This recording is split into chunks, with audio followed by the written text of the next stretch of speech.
Hello everyone. Welcome back to Guide Pro. If you want to lock your apps without installing any third-party app, you can do it directly from Settings. Open your phone settings. In the search bar, type App Lock.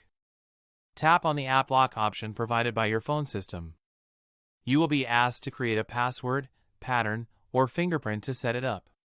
Complete the setup process carefully. Once enabled, select the apps you want to lock. Only you will be able to open those apps using your password or fingerprint.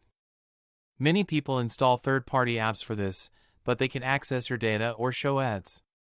Your phone already has a built-in app lock that is safer and more reliable. If you do not lock sensitive apps, anyone using your phone can open your gallery, messages, or banking apps. This can lead to privacy leaks and data misuse.